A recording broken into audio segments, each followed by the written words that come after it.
Hello everyone. Recently I've played through the entirety of Persona 5 Royal, and I wanted to use this video to give my thoughts on it. Like my review of Fire Emblem Warriors 3 Hopes, I will be splitting up each aspect of Persona 5 Royal into its own section and giving my detailed thoughts on it. These sections are my thoughts on the characters, the story, the battle system, the dungeons, gameplay as a student, and just some extra stuff I wanted to mention. Unlike my review of 3 Hopes though, this will go into major spoilers across the entire story, including the third semester, so if you haven't beaten the game yet, I suggest you come back after you have. Lastly, if you enjoyed the video here today, like and subscribe for more Fire Emblem and Persona content in the future. Without any further ado, let's get into my thoughts on Persona 5 Royal, starting with the first section, characters.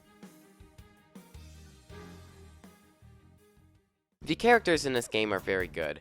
I found myself liking almost all of them, only disliking a few. If I had to choose my favorite characters, I would choose Ryuji, Anne, Makoto, Iwai, Akechi, Maruki, and Kazumi. I like Ryuji as he's a very well-written character. He fits the best friend role for Joker really well throughout his confidant, which caps off at the end of Shido's palace, where despite what Kamoshida did to him, he still finds the courage to run up and save the rest of the crew and escape the palace. Very strong scene for the game and the character that is totally ruined by the scene that happens directly after, but I'll get to that in a bit. Ryuji also has a very bright and occasionally funny personality, while also being a grounded character as to not be over the top, even if he does say the line for real like 80 times. I don't like Anne as much as my other favorite characters, but she's a very interesting start to her character arc with Kamoshida, and I always like the scene with her best friend Shiho, Anne's best friend, which definitely grounds a more lighthearted character. And one of the main topics of her confidant being strengthening her heart was pretty cool too. Makoto is a great character because she's very calm, collected, and kind on the surface,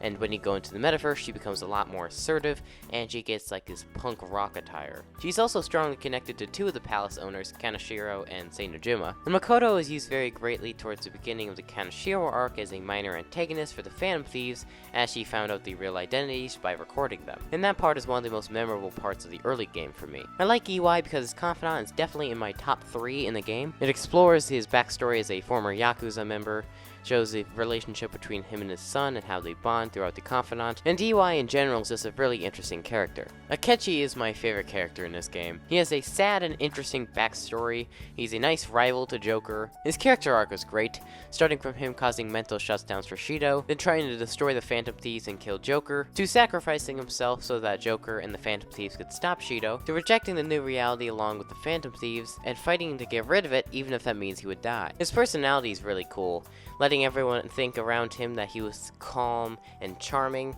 In reality, he was really unhinged. It also helps that the voice actor, whose name is Robbie Daymond, completely knocked it out of the park. Speaking of the new reality, Maruki is my second favorite character in the game. I'll definitely be covering Maruki a lot later, but for now, he's a really kind character, and he's a really great antagonist as well. As for most of the game, he's just a friend of Joker's. And he's such a great antagonist because you get to see his memories inside his palace and see why he's doing the things he's doing. And he was a very easy character for me to sympathize with. Lastly, Kazumi Yoshizawa is another great character. As for most of the game, she's really peppy and outgoing, but after the third semester, you get to learn that she's not actually Kazumi, but she's actually Sumair, which is another thing I'll get into later. And after that realization, her personality completely changes as she learns what really happened and stops living in the fantasy world that Maruki created for her. Up until now, I've only been talking about the characters I really like, but there's also a flip side. There's one character I find extremely annoying, and another character that is literally my least favorite character in this game. Mishima is the extremely annoying one. He constantly talks about the fan site that he set up for the Phantom Thieves, in the main story, in his text conversation with Joker, and in his confidant as well. I feel that outside of people not liking him as old school, which is not that hard to believe, I feel that the fan site is the only part of his character, which is very disappointing. Lastly, my least favorite character in the entirety of Persona 5 Royal, Morgana. There are so many things I could point out that I hate about Morgana. The fact that he's such a suck-up for Anne, calling her Lady Anne every chance he gets, which yes, Ryuji says for real a lot too, but that is way less annoying than this. He's also a jerk to Ryuji for most of the game, which I'm pretty sure the only reason that is because he's kinda dumb, but the minute that Ryuji says something mean to Morgana, he goes and runs off during the Akuma arc, which is literally my least favorite part, which I'll cover later. And finally, at certain points in the story, for no reasons other than the fact that apparently the main character is tired, forces you to go to bed so you can't participate in any activities at night. Other than Morgana and Mishima though, this cast is absolutely incredible and on par with Three Houses, which is another really great cast.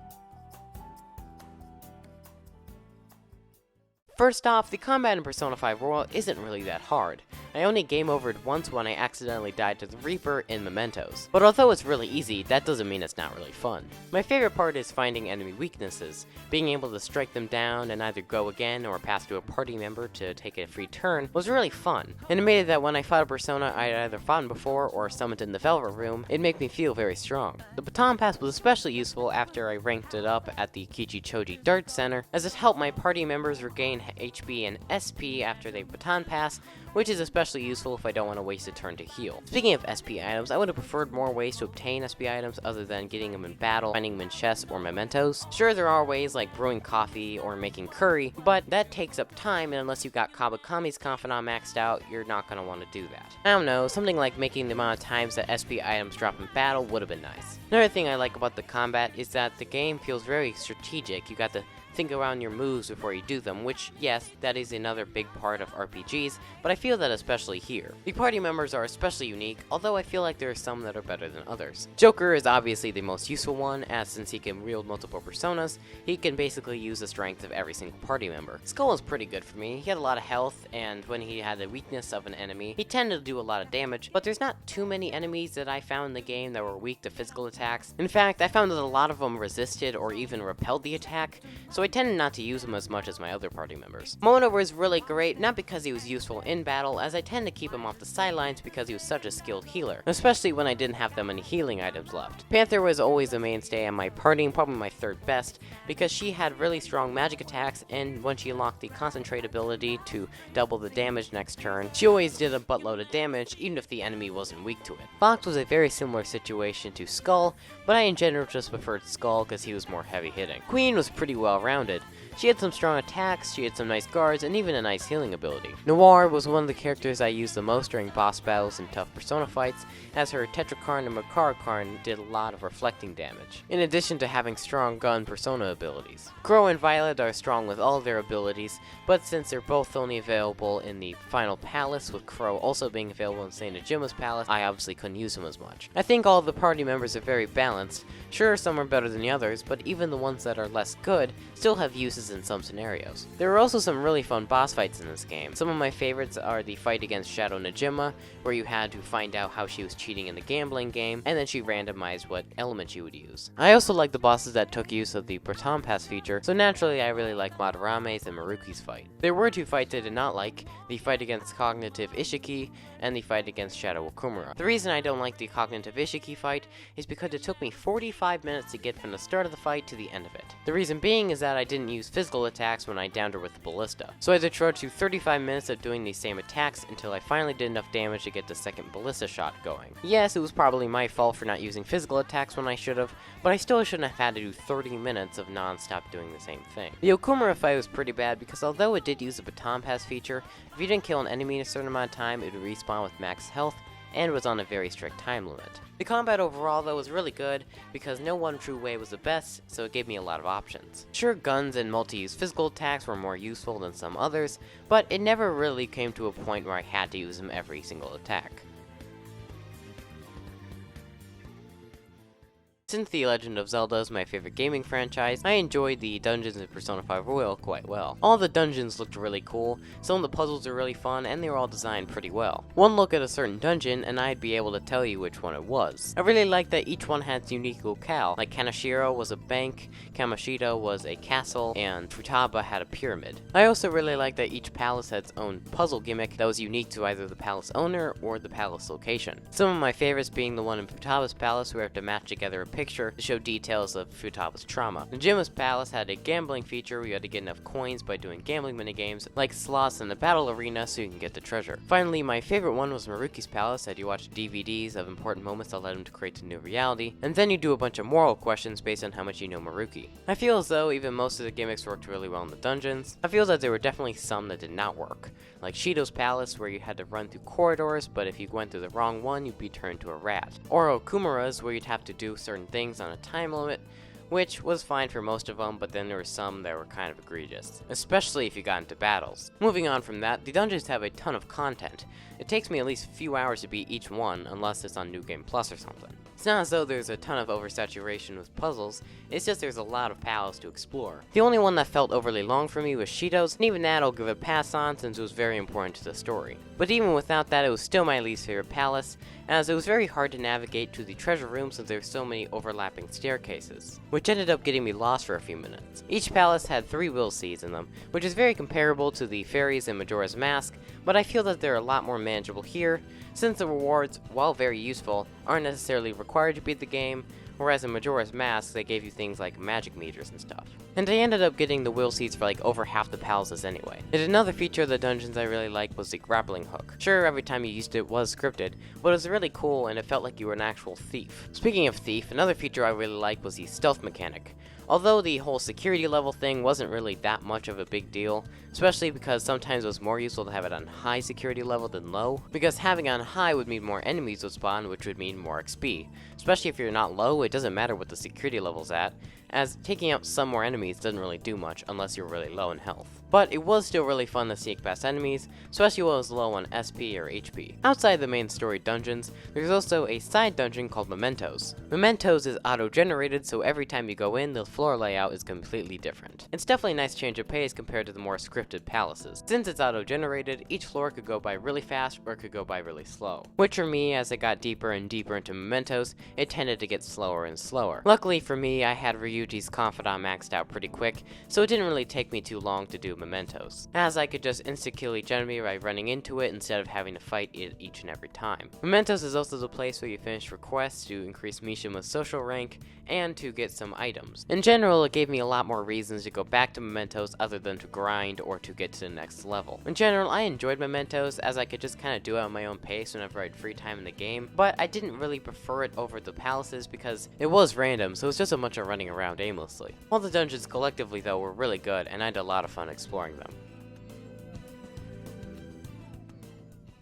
Outside of battling enemies, there's also a ton of shops and activities to do around the city. The 2 main ones are the clinic and the airsoft shop, where you buy your medicine and your weapons respectively. Obviously, because these are the 2 main shops in the game, they're both very useful, and especially the airsoft shop because it allows you to sell your treasure and your excess items. And both shops have amazing UI and art design. There's also a bunch of smaller extra shops around the city, and although it did add to the realism of the city, it didn't use most of the shops other than the sports shop, bookstore, and the sooty armor shop, because a lot of the stores either give you gifts, or they give you stuff you can already get at 2 of the main shops. By going to the underground walkway, you can also apply to part-time jobs, which is a cool idea, but even in my first playthrough, I never really needed the cash, because the cash it gives isn't enough for me to want to do that rather than hang out with the Confidant. A mechanic that is way better utilized in my opinion is the social stat mechanic. By raising your social stats to a certain level, you'll be able to hang out with more Confidants, and with knowledge, you'll be able to do better on tests. I definitely like it, as it gives me reason to do stuff in the city other than hang out with Confidants. I kinda wish that social stats had more bearing on dialogue options in the main story, other than one moment at the end of Kamoshida's arc when you can choose to stick up for Ryuji when Shido tries to cut in line. Like maybe having more moments in the main story that don't really affect anything, but you can choose slightly better options if you have a certain social stat ranked up.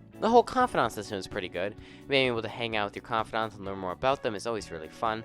But sometimes the abilities they give out for hanging out are either too overpowered or underpowered. For example, when you get to Strength Confidant to a certain rank, you unlock the ability to create personas more powerful than you for a price. If you have enough money, you can make any combat encounter you get into an absolute breeze. But other than that, and a few others, most of the Confidant abilities you get are pretty balanced. Moving on from that, there's also a lot of fun mini-games around the city. My favorite being the batting cages, darts, and outside the main story, the card minigame. Now since they're just mini-games, I'm not going to go in depth on why I like each one of them, but they're definitely a fun distraction from the main story. Altogether, I enjoyed the city, because I never really felt like I was missing out on doing more action-heavy stuff. I just felt like it was a more chill thing to do when I wasn't in dungeons. Before I get into the story section of this video, I want to talk about some extra stuff about the game. First off, the Thieves' Den is really amazing. It's a side mode you can do outside the main game where you can do a bunch of different stuff. First off, as you progress through the game, you get more items and themes to decorate your palace with, from stuff like dioramas from the places in the game, to statues from the palaces. In addition to that, you also get conversations from your confidants and the Phantom Thieves talking about that specific location or persona or whatever it is. There's also a music player and an ability to watch all the cutscenes in the game. There's also a gallery mode which lets you look at pictures that the Phantom Thieves send you throughout the game, in addition to some cool concept art and artwork. My favorite part about the Thieves' Den is that you can't get it all at once as you unlock it.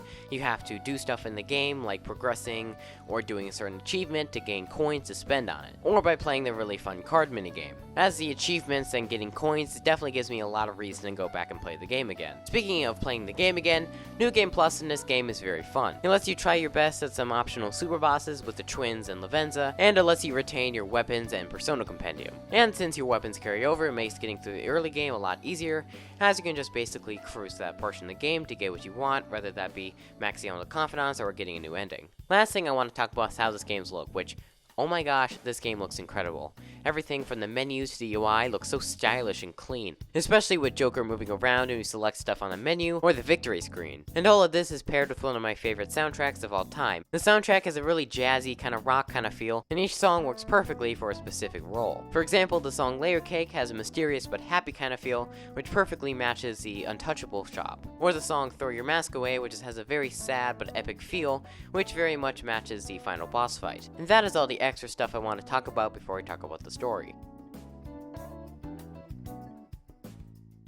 Now, we're finally on the story section, and given that this game took me about 90 some hours to beat, I definitely have a lot to unpack here. First off, the entire story is told through the interrogation room set many months after the game officially started, which gives it a certain mystery vibe which makes us wonder what got Joker into that situation. So basically, everything that happens inside the game until November 20th, I believe, is just Joker telling Sainijima what he was doing as a Phantom Thief. And I think this story plot is pretty cool, but it definitely has a drawback, as Sainijima just tells you who your next target was, so basically just gives away any mystery on who the next Phantom Thief target would be, with the exception of Futaba. But since that's 1 out of the 5 of the palace rulers you get before Sainijima's, I don't really like it that much. But I don't really think that detracts from my enjoyment of the story that much, as I feel like the individual arcs were good enough that the mystery wouldn't really matter. But after you get through the tutorial section, you are launched into the first arc of the game, the Kamoshida arc. The Kamoshida arc is one of my favorites in the game for quite a bit of reasons. Out of the first few villains of the game, Kamoshida most definitely gets the most build-up. You were there to witness the terrible stuff he does from the very first day of attending the school. You see him bully students like Mishima, and you see the abuse he puts on students like Ryuji, Ann, and Shiho. And then you see him, or more accurately his shadow self, bragging about how he's the king of the school and how he's such a good gym teacher. All of that makes Kamoshida so despicable as a villain, which worked really well, for a starter and for the Phantom Thieves. And out of the pure villains, he's probably one of the best in the game. This arc also serves as the start of the Phantom Thieves, with the founding members being Morgana, Ryuji, Ann, and Joker. There's also some great foreshadowing set up in this arc,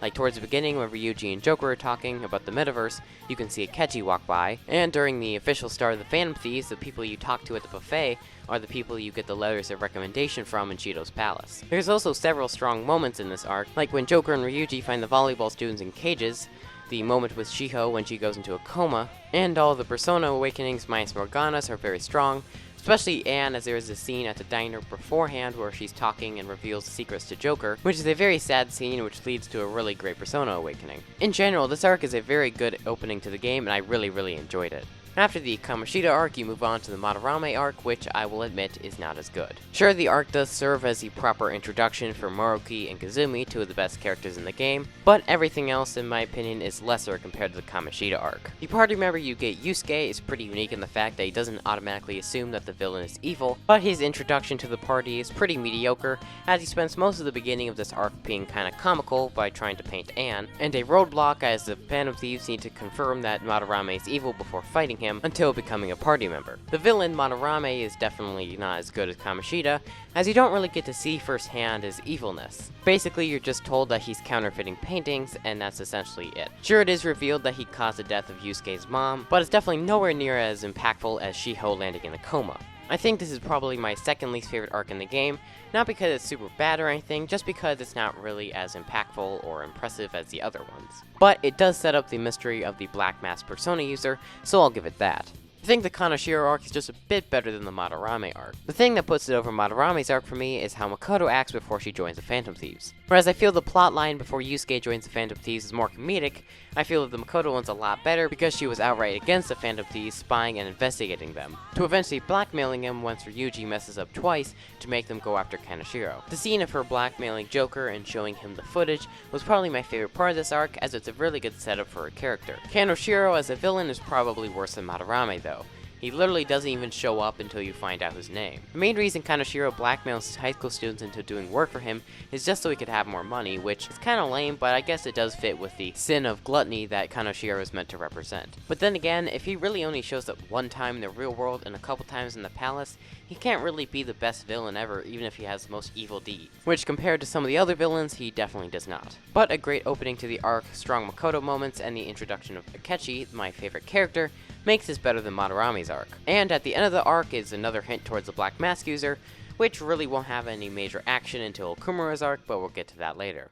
Futaba's arc is a great deal better than the last two. For one, like I said earlier, this is the only part of the game where you don't know who the palace ruler is going to be right away, since you're trying to take down Medjed rather than a specific target. This is also the first of 3 palace rulers in the game that aren't evil, which I definitely prefer those to the evil ones because they tend to have a deeper personality. Futaba's very sad backstory is explored in this part of the game, and it's definitely one of my favorite parts about it. Seeing how much PTSD and stress and depression she's gone through after her mother's death is very sad, and to see her work through that and join the Phantom Thieves is a really strong moment. Which, since she joins the Phantom Thieves, she's also the only palace ruler that ends up becoming a part of the Phantom Thieves after the fact. After you change Futaba's heart, the rest of the arc mostly consists of you trying to get Futaba back into living in a society. Since Futaba was essentially removed completely from the world, never leaving her room, so the Phantom Thieves, over a course of several days, slowly work Futaba up to eventually go into a public beach. And after that, they go on their Hawaii trip, which sows the seed for the Okumura arc. But before the beginning of the Okumura arc, the principal dies of a mental shutdown, which was a nice twist, which, other than a few repercussions, didn't really affect anything in the story,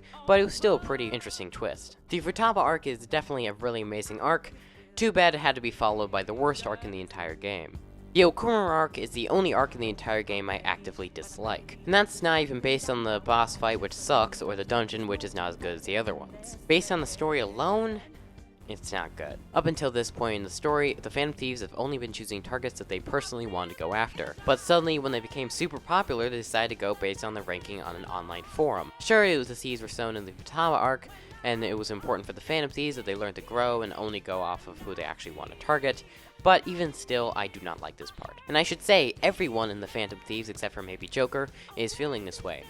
Even Morgana. Morgana was going all like, yeah, let's go based off the rankings and all that.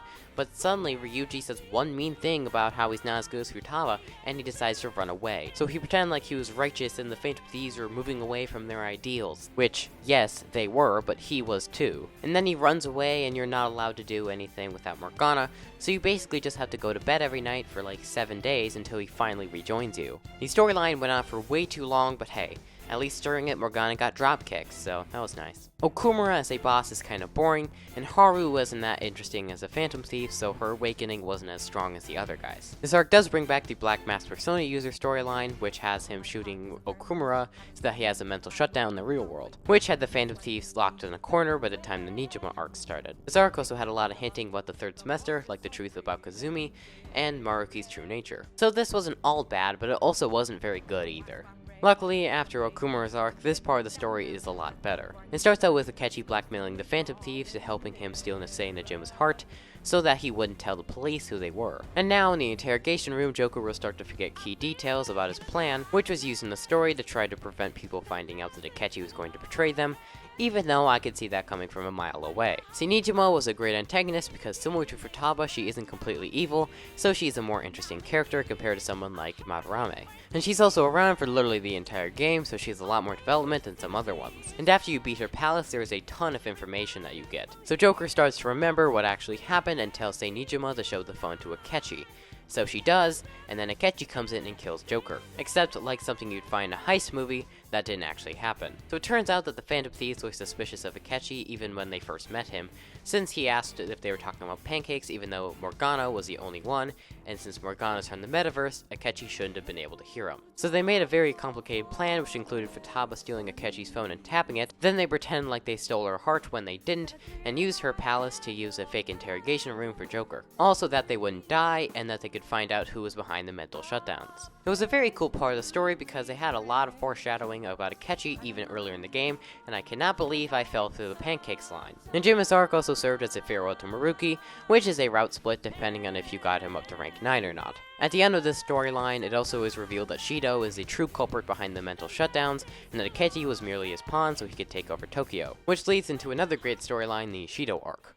The Phantom Thieves going after Shido is probably the most hyped moment in the game, because he's been set up from the very beginning of being super evil, although you don't really know why yet other than the fact that he got Joker expelled. But once you defeat Akechi in the interrogation room, you realize that Shido is the true culprit behind the mental shutdowns, and therefore caused the death of Futaba's mom and Haru's dad. A reveal that did not surprise me in the slightest, as he's been shown to be a pretty mean guy throughout the entire game. But when they're going after Shido, they have to keep Joker in hiding since everyone thinks he's dead. Which was a cool change for Joker, as he didn't have to go to school, although it didn't make sense that he could just go out whenever he pleased and no one recognized him. But he was wearing a hoodie, so not conspicuous there. By far the best part of this arc is after you get the 5th letter of recommendation in Shido's palace and you fight Akechi. Seeing how crazy his true self is and turning himself psychotic just so he has the potential to be Joker, which was excellent because it was very creepy and intense. There's some really great tie-ups with Akechi's character as he sacrifices himself to save the Phantom Thieves. In fact, the showdown with Akechi was even better than the showdown with Shido, because when you were fighting Akechi, you were actually fighting Akechi. Sure, the Shido showdown was pretty climactic too, but you really didn't get to know Shido as much, only seeing him on the news or a couple instances. After the fight with Shido, there's a very strong character moment for Ryuji. He runs up the side of the ship and lowers a rescue boat so that the Phantom Thieves can get out of there alive, despite all the stuff he'd gotten from Kamoshida and his father in the past, but the moment is totally ruined by the scene afterward. Instead of the Phantom Thieves thanking him for literally almost sacrificing his own life so the Phantom Thieves could stay alive, no, they beat him up because he made them worry. What was that? Why would you do that? He's literally a survivor of physical assault from Kamoshida, and you just decide to bully him up for a bit of comedy? I mean, there's a conversation in the Thieves' Den, which is non-canon by the way, where the girls basically say, oh, we should have been nicer to Ryuji, but that doesn't make it better.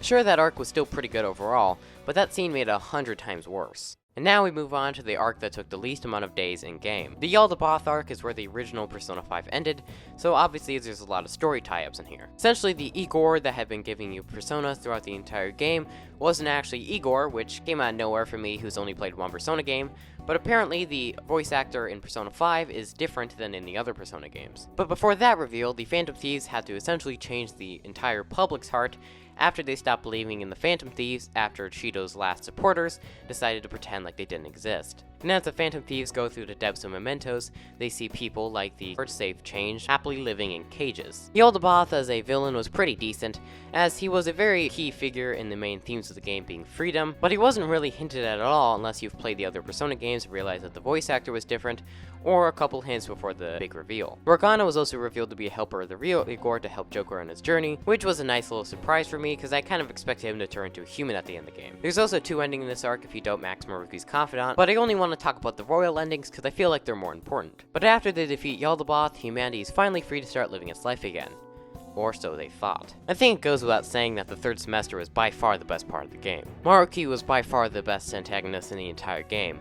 He was such a kind and honest man throughout his confidant, and he really came to understand him well. He created an entirely new reality where no one would ever suffer and everyone would have all their dreams come true, but at the cost of people's free will. And you get to see why he did the things he did really well, because you get to see some of his diary entries and some DVDs of his memories. Kazumi is also a very strong part of this arc.